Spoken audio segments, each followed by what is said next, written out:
Hello students, a very good afternoon to you. And today we are going to start a new chapter of business studies of class 12 commerce, that is management and its significance. So let's get started. Now this word management can be defined in two different approaches. The first one is according to traditional approach, whereas the second one is according to modern approach.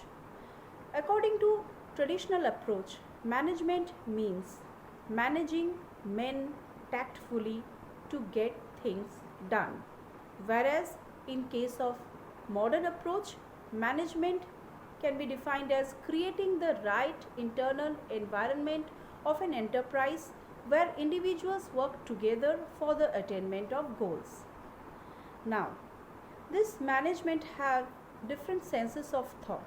According to some, it is a process which includes a series of managerial actions. According to some, it is an activity which involves efforts of getting things done. Again, according to some, it is a discipline which refers to a systematized body of knowledge and a separate field of study. Now, this management has got some salient features. Management is a group activity. It is an organized group of people who work together towards the attainment of goals. It is a teamwork. It coordinates the effort of its members.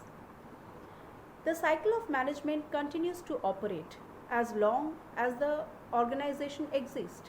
It is a continuous process.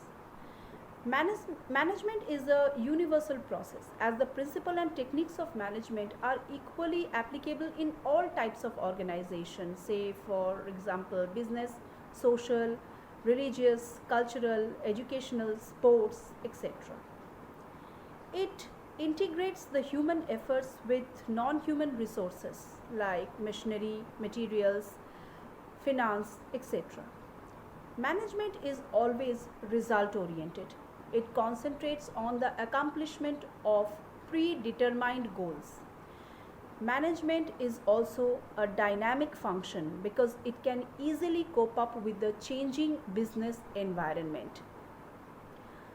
This management can also be called as a profession because it is defined as a specialized body of knowledge and it involves personal skill. Now we move on to the objectives of management. Management has got several objectives. It aims at utilizing the different factors of production to increase the productivity of the enterprise by utilizing all the available resources. It is very helpful in achieving the predetermined goals.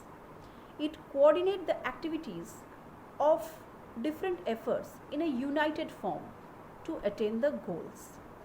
It creates a favorable environment where workers can increase their efficiency and their productivity. Management introduces discipline in the code of a group of individuals by exercising authority and assignment of different responsibilities. Management also creates employment opportunities. It innovates new products and there is also a scope of expansion. So these are the objectives of management. Now, management can also be called as a combination of art and science. Why it is called art? Because its application is based on theoretical knowledge. It involves creativity, personal skill, practice, performance, improvement. All these are features of art. So management is called an art. Again, it is called a science also.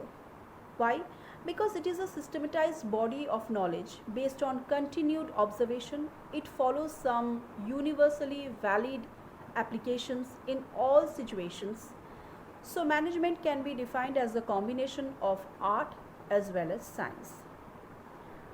Now we move on to the next topic. Whether management and administration are similar? No. They are controversial words. Administration is a decision making function. It is a thinking function of top level management. It is different from management. Whereas management creates the environment of attainment of goals. So administration and management both are totally different from each other. One is the thinking function of the top level, whereas the other is creating the environment for attainment of goals. Now we move on to the functions of management. There are some inherent functions of management. Luther Galich termed the functions of management as PODSCORB. It spells PODSCORB.